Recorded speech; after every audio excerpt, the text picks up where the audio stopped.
You're watching the KOAM Morning News on Fox 14. Right now at 7, some four-staters are still feeling the effect of yesterday's storms. We'll have the details on the cleanup efforts that are underway. Also, KOAM's Amber Jenkins shares how a new exhibit in Fort Scott is focusing on unsung heroes. And temperatures are going to start to warm up today and throughout the rest of the weekend. The four states' most watched news starts now. Well, good morning and welcome to the KOAM Morning News on Fox 14. I'm Elise Snowy. And I'm Lindsay Gaffney. 7 o'clock on this fine Thursday morning. Yes, we're happy to have you here. And it's Thursday this week.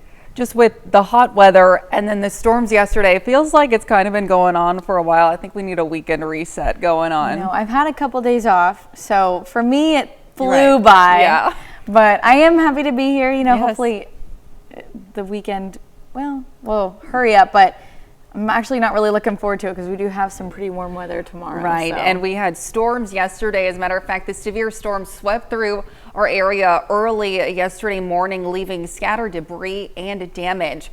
Residents and businesses in Newton County are working to deal with the storm's aftermath. KOAM's Anthony Saviello has more.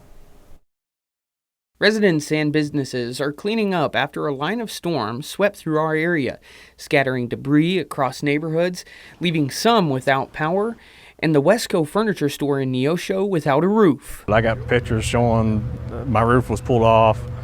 I got up here as soon as possible, kind of seeing what was going on. Got a lot of water inside. Really don't know as far as damage-wise what. We're still assessing everything. Wayne Ray says that the storms have put his store in a difficult position, and there is still a lot of unknowns as they look forward, including where to put his staff. Still kind of getting that all figured out. I mean, a couple may help out us, a couple other locations. We've got other stores around, so we may end up sending, like my delivery guys may go to another location to help out and also finish what we have here. The severity of these storms was highlighted by the KOAM Skywatch weather team, and it's important to note that severe weather can occur throughout the summer at any time. Thought I'd made it through the major part of the storms. I thought, well, we're finally out of the major storms, tornadoes and stuff. Maybe we'll be good, but I guess not. Now, despite the fact that severe weather season is technically over for our area, these storms go to show that Mother Nature is still capable of displaying her bad side. Reporting in Newton County, Anthony Saviello, KOAM News. Ray says he doesn't know how long the cleanup process will take and asks his customers to have patience as they work to get operations back to normal. Well, I feel sorry for, everyone dealing with that. Wind damage in storms can be just as damaging as tornado weather. So luckily tornado season is out, ends about June 10th is typically the end of severe weather season.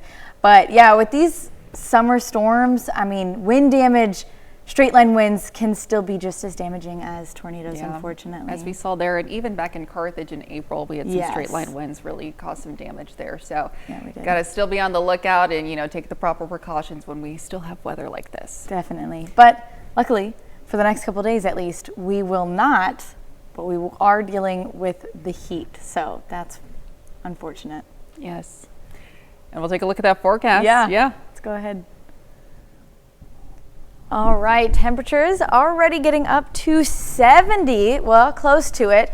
And we've got that nice sunrise going on, pretty good visibility, and we still have a light breeze going on out from the east. And temperatures are going to continue to warm up. So we're about 70 across the area, 70 out in Carthage, 69 still in Joplin, 71 in Oswego, 70 in Sedan. So we're starting to break into the 70s again. We started off pretty cool this morning, and we also had some higher humidity values, typically in the overnight hours. It's not uncommon, especially in the summertime, but you'll wake up with that condensation on the windshield, and I know that's a bit of a hassle to deal with sometimes. But luckily light winds, calm out in Chanute, Yates Center, Nevada, Grove, and the rest of us about 1 to 5 miles per hour so far this morning, but we're going to get up to about 10 miles per hour, throughout the rest of the morning hours.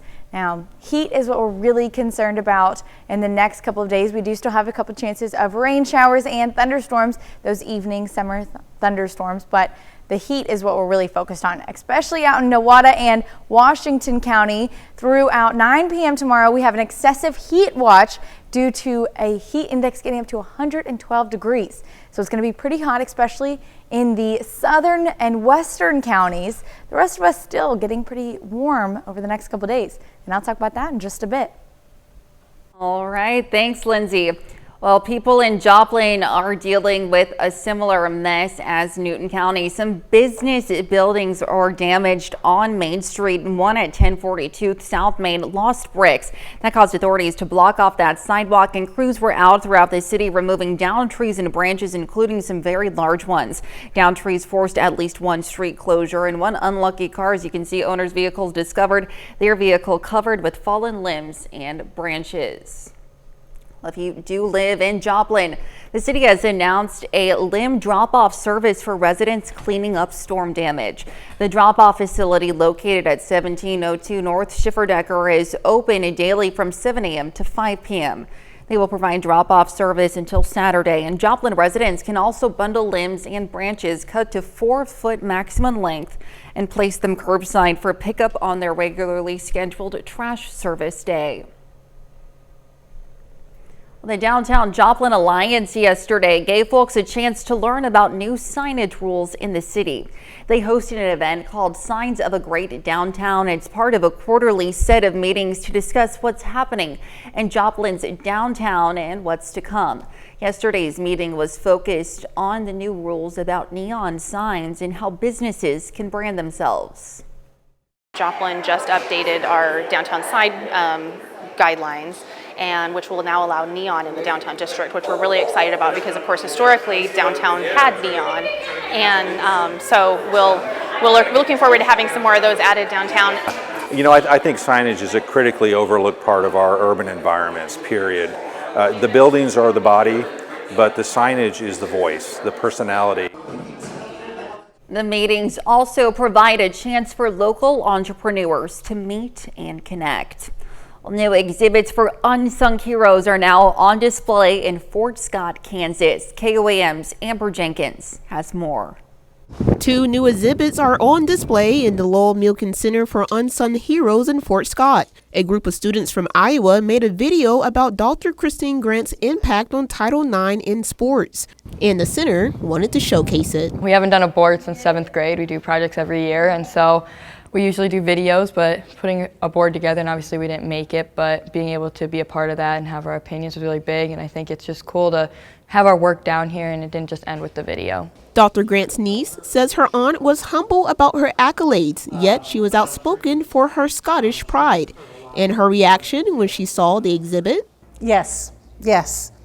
She impacted millions, not just family, not just friends, millions. Yeah. Another student from Nebraska honored the first Native American doctor in the United States. Nebraska is kind of small, and so I was like, it's really inspiring to find someone like her just to come from a small town. Madison believes her exhibit showcases Dr. Picot's perseverance, and her great-granddaughter agrees. She persevered. She was a warrior for her people, and that's what I hope is one of the takeaways. Reporting in Fort Scott, Amber Jenkins, KOAM News. The exhibits are funded by the 2024 Attraction Development Grant for Kansas Tourism. And those are our top stories this half hour. Coming up next, the director of Connect to Culture, Emily Frankowski, joins us with an invitation to several upcoming performances. And later, a Baltimore summer camp is helping inner city kids fight the fight against homelessness. You're watching the KOAM Morning News on Fox 14. Well, there is plenty going on at the Cornell Arts Complex this summer, and Emily Frankowski, director of Connect to Culture, is with us this morning to share about what all's in store for us this summer. Welcome. Thank you so much for being with us this morning. Yeah. So you have some events going on even this weekend. Can you talk to me about what's in store? Yeah, so we have so many different performances coming up this summer as Connect to Culture. You know, we usually have our normal season in kind of like the fall to spring range. but we also have summer performances, and one of those, of course, is our Liberty Celebration. Oh, how fun. We partner with Liberty Utilities to put this on each year. It's a Saturday before the 4th of July, just to get everyone in the spirit. And so we have Northwest Arkansas Jazz and More Orchestra, which is a big 18-member big band, coming to play some amazing patriotic tunes to get everyone in the mood for some 4th of July fun next week. So that's this Saturday, June 29th. And we are obviously going to honor our service members and veterans, so we hope everyone makes it out. It's $25 a ticket. So that's one thing going on. Yes. We're super excited. It's a kind of a ongoing tradition now that we hope to continue. Last year we had a great, more bluegrass band, but this is all about jazz, some great vocalists, but we're really excited, and of course I'm kind of dressed down a little bit today because I've got a special t-shirt on for our music festival coming up. We've got Jomo Jammin' coming up, thanks to Freeman Health System, which is our annual summer music festival. Every Saturday in July we have shows going on, 2 different area bands, a wide variety of genres, because our mission is to ignite a passion in the arts. So we want to give people a little taste of everything. We've got country folk and Ozark kind of folk. Oh, how fun. We've got indie rock, world music, as well as some cover bands for 90s and classic country. So really extremely talented bands that are from the area, you know, some in Arkansas, some Missouri, some even Kansas, but we've never had any of these artists perform at the Cornell complex. Oh, so that'll be really We're exciting very to excited. welcome them. Yes. And so this is for the month of July. Yes. And is it every Saturday, Friday? Yeah. Every Saturday at 7 we'll start Jomo Jammin'. It's $25 for 2 different two different bands that night. Yes. Or you can buy a bundle of all 4 nights, because there's 4 Saturdays in July. Yes, great. And get a discount of 15% off. So it's going to be a lot of fun. Make sure to tune into our Facebook for any giveaways, things like that. But we're just excited to bring it back this year. Yes. And then eventually at the end of this month, we'll announce our new season, which is going to be pretty spectacular. Oh, that'll be exciting, and we can't wait to find out what that is going to be. And where can people get tickets and find more information about these events?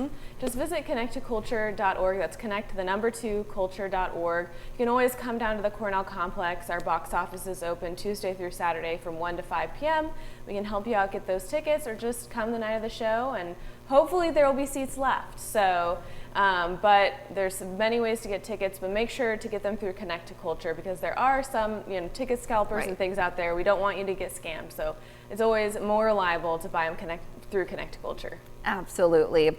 Well, thank you so much for being with us this morning. And for more information for upcoming performances, you can check out their website. As mentioned, that's connect2culture.org. And when we come back, we'll have another full look at the forecast. Thank you so much for being with us. Thanks for having me.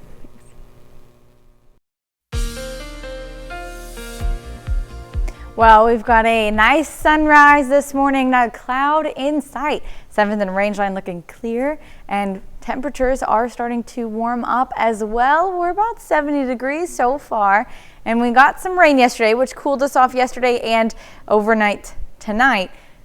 We had about 5 inches of rain out in Newcastle County, just south of Independence as well, and some of the surrounding cities as well. But most of us, Joplin, Miami Grove, Monette, Bentonville, Pittsburgh, Nevada, only about ½ an inch to 1.5 inches. Still, all rain is welcome. Unfortunately, it came with some very strong winds that did some damage. But as we move into the rest of the weekend, we do still have some more rain chances, some thunderstorm chances, but hopefully we'll stay under severe limits. And we've got an excessive heat watch until Friday, 9 p.m. for Newcastle County and Washington County as well, and that is due to heat advisory heat index getting up to 112 degrees. So it's going to feel really hot tomorrow, especially in those southwestern counties. Luckily, we're going to stay dry and cool throughout the day. Now, cool is relative. We are getting up to about 91, 92 degrees, but it's still going to be better than it is tomorrow. We start off this morning about 70 degrees, a few clouds here and there, but we do start to increase some cloud coverage as we move into the afternoon hours, getting up to mid-80s by noon, and then, like I said, getting up to low 90s for our high today. So across the region, a little cooler in the northern counties, 87 in Nevada, 89 in Neola, 89 in Yates Center as well, but warmer as you move into the south. 92 in Joplin, 94 in Parsons and Independence, 95 in Veneta. So a little bit warmer today than it was yesterday. But as we move into tomorrow, that's where our main concern is for the heat that we've got going on. 98 out in Joplin, 94 in Pittsburgh, 98 in Veneta, 100 in Independence, and 103 in Sedan. So tomorrow it's going to be really hot, especially on those southwestern counties, 99 in Nowata. Then we move into relative humidity values as well. We're going to stay dry today with relative humidity values less than 30% throughout the afternoon hours. But tomorrow, when we hit our high temperature of the day in the upper 90s, humidity values are going to be above 40 to 50%, which means heat index is likely going to be in the triple digits, anywhere from 103 to 110 tomorrow. So it's going to be another hot day, hot and muggy day tomorrow. Tonight we've got an isolated shower or thunderstorm passing through about 1 a.m. to 5 a.m. Hopefully it'll cool us off at least in the morning time, and then we do start to warm back up. Temperatures only dropping down to 73 tonight. We'll go ahead and take a look at that future track. So we've got those showers pushing through, and this is just a model, so it's not exact of what's going to happen. Well, we've got a few of those isolated storms passing through Yates Center. It's about 4 a.m. Parsons, and then it'll continue to pass. Isolated storm here or there, just outside of the Joplin Metro, just north and near Columbus as well, Kansas, and then it passes pretty quickly. We've got some partly cloudy skies tomorrow, and then another chance of rain tomorrow night. In the overnight hours, we'll have those isolated storms as well, and that might be a little bit more on the severe to strong storms side. Luckily, today is going to be our last cooler day, and I know 92 is still not that cool, but it's cooler than what we're going to see tomorrow, 98, and muggy as well. Saturday night into early overnight Friday into early Saturday morning. We've got some storms, another pop-up storm in the afternoon. We cool off on Sunday with some scattered thunderstorms down to 88. But as we move into midweek next week, we get up to 100 degrees on Wednesday. Still those afternoon summer thunderstorms, but 4th of July getting up to 98. And again, those summer thunderstorms may be popping up as well. We'll keep an eye on those coming up. Well, summer is a time for kids to be kids, enjoying the outside pools and playgrounds. For children battling homelessness, these opportunities could be just out of reach, but one local organization is there to help bridge that gap. Tara Lynch takes us to Patterson Park for a look at Camp St. Vincent. Camp St. Vincent helps children across Baltimore City and Baltimore County that are battling homelessness, providing them with a lot of different enrichment opportunities, bridging the gap of summer learning loss while having summer fun. We're trying to figure out where young people are when they come in, and then try to create space for them to be enriched on a social and emotional level. In Patterson Park, you'll find kids being kids, campers who are enjoying the summer sun. But what you may not see. The camp primarily serves families and young people who are suffering from homelessness. 160 campers from Baltimore City and County comprise Camp St. Vincent, which provides academic support in reading and math, sports programs, arts enrichment, swims in the pool, and field trips around the area. What's your name, sweetheart? Being a beacon in the city for kids who have those financial circumstances that don't allow them to be able to have access, and then open doors for them that they can see themselves in the future doing some of the things that we provide. High school students volunteer their time to mentor the next generation. I'm taking on a new responsibility for myself and for the people around me, so I think that's a good challenge for me, and I don't mind it. For campers, it's about setting goals to reach new heights, like Keyshawn Burton, who dreams of playing college basketball at Ohio State. I'm setting a goal to reach a point. Like if I was climbing a mountain, I have to get to point A to point B. What's point B for you? Point B, I'm trying to make it to the NBA. Finding those kids who never get the light on them in a positive way, and then shining that light bright enough to where they can see themselves. Camp St. Vincent is accepting donations for several different types of items so that the fun can continue all summer long.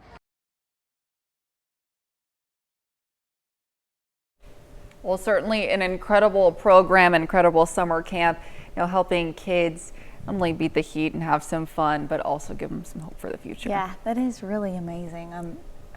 impressed with whoever thought of that as well. Absolutely. Well, coming up, President Biden is expected to pardon thousands of veterans who were found guilty under an old military law. And we do have some warmer temperatures coming in the next couple of days. We'll talk more about that, and we'll be right back. The 4 states' most watched news starts now. Welcome back to the KOAM Morning News on Fox 14. It's currently 7:30. I'm Elise Snowy. Scammers on Facebook are pretending to be HVAC contractors, and experts say scammers are taking advantage of the heat and people's desperation to repair their AC. To protect yourself from being scammed, the Regional Better Business Bureau recommends that you research if your HVAC contractor is licensed. And people get desperate when it's really hot to find someone quickly. And so a scammer will try to take advantage of that fear. So even if it's an immediate need, you still want to pause and do your research. The BBB says you can verify the legitimacy of your contractor with a quick phone call to their company or ask friends for a referral. We have more scam prevention tips on our website. That's KOAMnewsnow.com. A Cherokee County, Kansas jury yesterday found a Galena man guilty of murder. 50-year-old Billy Barker is accused of shooting and killing 27-year-old Levi Porter of Riverton in April of last year in Galena. The jury also found him guilty of being a felon in possession of a firearm and criminally carrying a weapon. Sentencing in this case is scheduled for September 5th. Well, the Carthage Technology Center's Career Academies event started this week. Several informative stations were set up for career fields like healthcare, video production, and culinary arts. Students rotated through and gained practical experience and skills that could benefit them in the future. Yeah, this has helped me a lot. It's helped me figure out what I really want to do. And there was a test that we took in one of our classes, and it showed me some stuff that I would be good at. So yeah. Students could also complete a personality-based career assessment intended to help them along the career path best suited to them. The Southwest Center for Educational Excellence celebrated the 2023 Missouri Regional Teacher of the Year yesterday in Webb City. The center hosted an awards luncheon for 11 District Teacher of the Year nominees. A committee composed of area educators and community members will complete the selection process and select 2 winners. The 2 winners, Craig Fox from Carl Junction and Allison Coral from Neosho, will represent Southwest Missouri region in the state competition for Missouri Teacher of the Year. I throw my heart into education every single day. I love my kids. I love teaching. I teach junior high kids, and I teach math, which isn't always everybody's favorite, but some kids, I turn them around. By the end of the school year, they love math, at least some of them. The event also served to announce the elementary and secondary awardees of the Southwest Missouri Regional Teacher.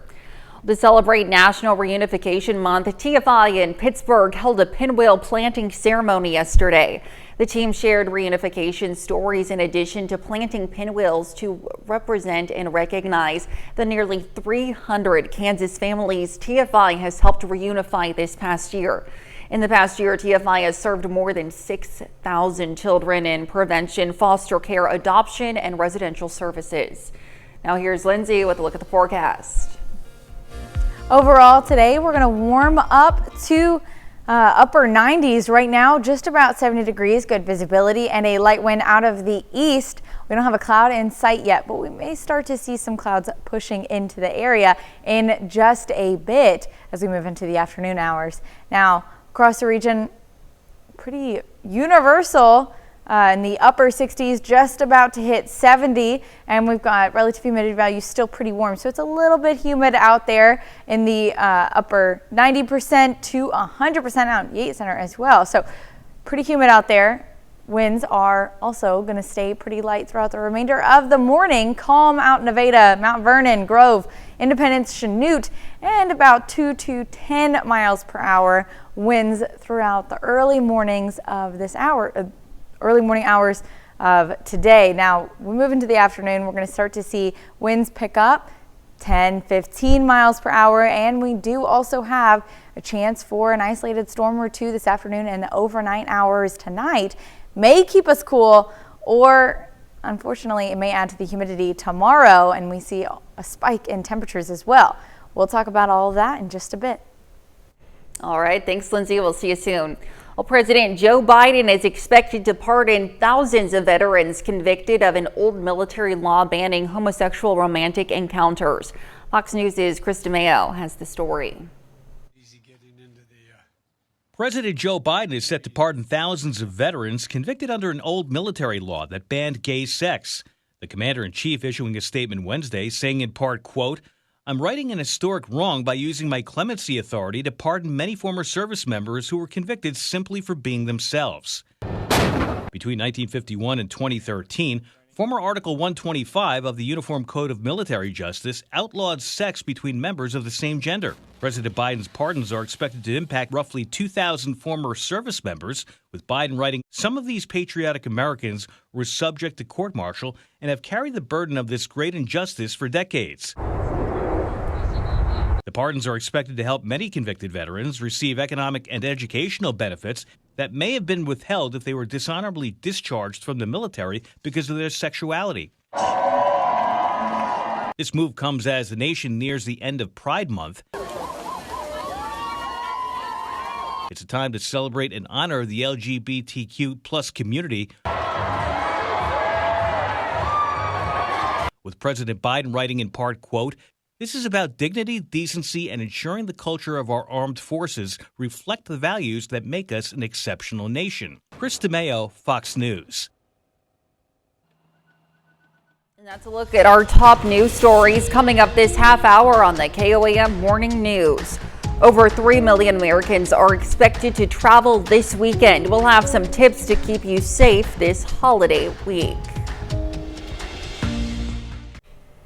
In Consumer Watch this morning, new safety features are coming to Snapchat. Snapchat says teens will now receive a warning if a message is sent to them by someone who has been blocked or reported by other users. The company says it's also making it harder for strangers to add and find teens on the platform. Users will also be able to customize their location sharing, and they can pick which friends they want to see their location on the map. Snapchat says the new features are designed specifically to prevent financial extortion.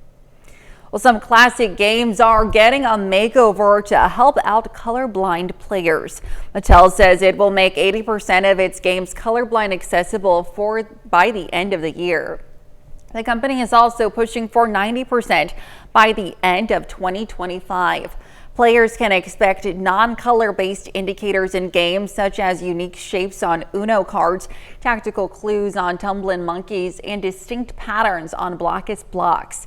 The company also plans to make the same changes in its mobile games as well. Well, if you're a fan of Texas Roadhouse bread rolls, you could soon be able to enjoy them in the comfort of your home. A report says Walmart confirmed that the restaurant chain is selling a frozen version of its signature rolls at select stores. And yes, the mini rolls are made with the chain's honey cinnamon butter. The report says the rolls are being sold in some Walmart stores in Indiana, Kentucky, and Ohio, but are expected to be available across the U.S. in the coming weeks. Well, the busiest air travel day of the year coming up this next week. The TSA is unveiling new technology it says will help streamline security for millions of Americans. Fox News' CV Cotton has more from New York. More Americans are looking to get out of town this summer, and they're increasingly turning to the skies to do it. The TSA says they screened a record number of people on Sunday, nearly 3 million passengers. And with the 4th of July holiday, airports are only expected to get busier. On Tuesday, the TSA unveiled new high-tech equipment they say will help speed up the screening process and get those long security lines moving faster. So you have here the computed tomography or CT X-ray systems. You have our most advanced person screening systems. And then our newest advancement is in identity verification. TSA officials and agents on the ground both say the new technology makes their jobs easier by reducing the number of bag checks and pat-downs needed. At the same time, it also helps secure airports by quickly and accurately identifying passengers who could pose a risk. We want to focus our resources on those passengers that we don't know a lot about potentially, or that we know something about that causes us some level of concern, but not to the point that we would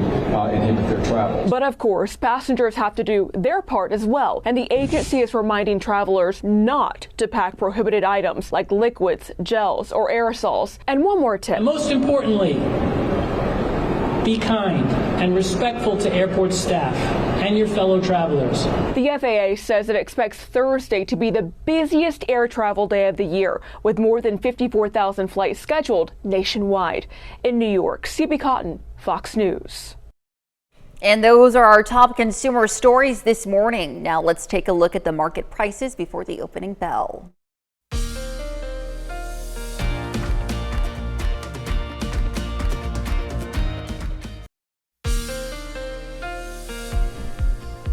Well, we've got a clear sky so far this morning. It is almost 8 a.m. so 7:45, looking really good. We're up to just about 70 degrees out there.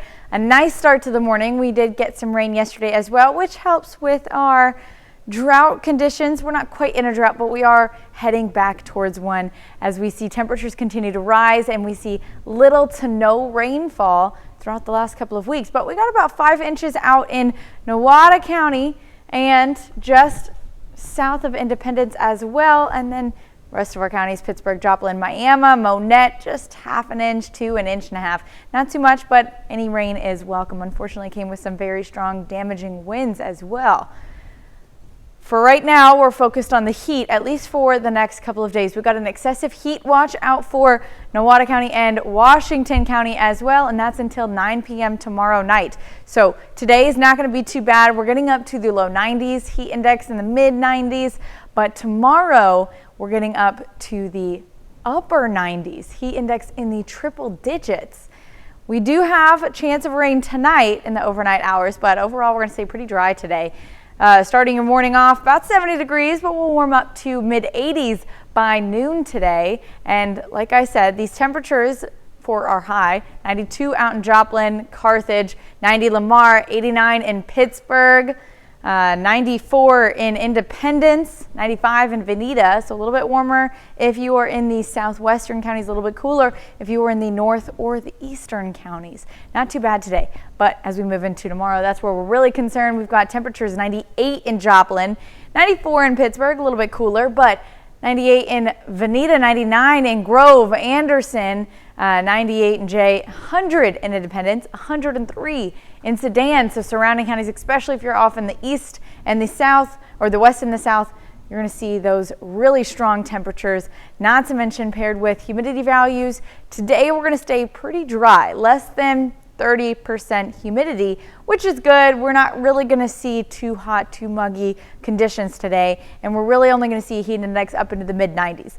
However, tomorrow, when we see these temperatures get to the upper 90s and humidity values above 40%, it's 40 to 50% tomorrow, then we're going to see the heat index values up to about 103 to 110. So tomorrow is going to be another hot day, unfortunately. Tonight, down to about 73. We've got an isolated shower or thunderstorm as we move into after 1 a.m. Heading into the early morning hours on Friday, and then we do start to warm back up. We'll take a look at that future track pushing through. We've got a few clouds here and there, but later on this overnight hours into evening, we've got 4 a.m. We've got those isolated thunderstorm passing through Yates Center, heading to Parsons, and then it really falls apart, but we do still have a few little stronger rain showers passing through the central counties about 5, 6 a.m. and then we clear out. We've got another round of storms moving in Saturday night as well, and hopefully that'll clear us out, cool us off, but Unfortunately, we don't see cooler temperatures till these scattered thunderstorms all day on Sunday. That's going to drop us down to 88. We warm back up midweek next week, just in time for the 4th of July, up to 100 degrees on Wednesday, 98 degrees on the 4th of July. So let's enjoy the cooler temperatures today while we've got a chance. We'll be back more after this. Well, an Arizona couple's dream wedding will become reality thanks to the kindness of strangers. Fox's Lindsay Ragas reports.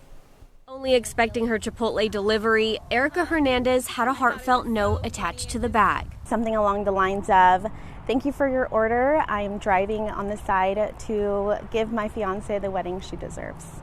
Paul Slobodian kindly asked for a tip and added his Venmo account. I never set out to leave those notes with the intention of somebody making a video about it or, even trying to broadcast it to anybody beside the person I was delivering to. Erica tipped, but to help out in a bigger way, she made a TikTok. I just felt really inspired to post it and see if my friends would be willing to donate or any followers that I had on there to donate. Her TikTok went viral in 2 hours, catching Paul's attention. It started blowing up. It was just, seriously, and it honestly hasn't stopped since Friday afternoon. It's been thousands of messages of people supporting us. In less than a week, Paul and his fiancée, Allie Perkins, received enough donations for their dream wedding this September. We didn't really expect anything to come of this, and the fact that a stranger got our note and felt so compelled to post it on the internet and to advocate for two strangers is unbelievable. They're keeping everyone updated on TikTok. Paul gave the backstory, saying he and Allie have been driving for Uber Eats for the past 18 months to save for their wedding. They were in the final stretch when this TikTok reached over 30 million people. Now that they have enough, they're going to focus on spending extra time together before their big day. It's just a very special bond that I honestly didn't know if I'd ever find with a person, and to know that I found it with Allie is the best. Incredibly sweet. I remember seeing that TikTok when I was scrolling one night and just thinking that it was really cool that she was sharing that, and it's great to see that they got all the help and funds that they need for their dream wedding, and I hope it's a great day. Yeah, that is really awesome. I can't believe it went viral in 2 hours. That was kind of crazy. Wow. Absolutely. Well, hopefully the weather stays good for their wedding as well. We'll go ahead and take a look real quick at our forecast. Today we're getting up to about 92, partly cloudy skies later on this afternoon, but overall it's going to be a pretty good day. We are just warming up for tomorrow. We're getting up to 98 degrees tomorrow, humid as well. It's going to get pretty hot, pretty muggy tomorrow. We've got an excessive heat watch for a couple of our southern counties, and we also have some rain chances overnight tonight. Not really anything to be concerned about, but hopefully it'll keep us cool at least for the morning hours on Friday. Now, we'll be back with more after this. Well, here's a check of today's top headlines, the news you need to know before you head out the door. Some four-staters are cleaning up damage left by overnight storms. A line of storms broke through our area early yesterday morning, leaving some people without power. Tree limbs and debris scattered across residential streets, and there have been no reports of injuries, but crews and residents worked all day yesterday trying to get things back to normal. A Cherokee County, Kansas jury found Billy Barker of Galena guilty of murder. 50-year-old Barker is accused of shooting and killing 27-year-old Levi Porter of Riverton in April of last year. The jury also found him guilty of being a felon in possession of a firearm and criminally carrying a weapon. Sentencing is scheduled for September 5th. Well, we've got a nice day today, up to about 92, so it's still going to get pretty hot, but we're seeing low humidity values, so it won't be too muggy. And we've got some partly cloudy skies throughout the afternoon hours. Chance of a rain shower or a thunderstorm this afternoon, and again overnight tonight. Not looking at anything too severe. As we move into Friday, we're really concerned about the heat getting up to 98, plus humidity values puts the heat index in the triple digits tomorrow. So we'll keep an eye out for that. Absolutely. And I'm okay with the low humidity today. Yes. I like the heat as long as it's not humid. So. I agree. I mean, it's still like when the sun's like beating down, it still kind of burns a little bit, but it's not so bad. Yeah. Well, some dogs at a rescue and rehoming charity in Dublin, Ireland went for a splash in a paddling pool to keep cool during a spell of warm summer weather. Footage from the organization's Dog Trust Ireland shows the pups paddling and getting sprayed with a hose. The organization warned dog owners that too much exercise in hot weather could be dangerous and potentially fatal for dogs. So true, and it's great to see those pups having a good look at him go. He's loving it up there. He's absolutely loving it. Super cute. Just going in circles. I love that. Love it. Well, yeah. I mean, it is pretty hot, so I'm a big dog lover. Keep the dogs inside. I like to walk my dog in the morning. But thank you so much for letting us put the good in your morning. We'll be back with more news and weather at noon. Have a great morning.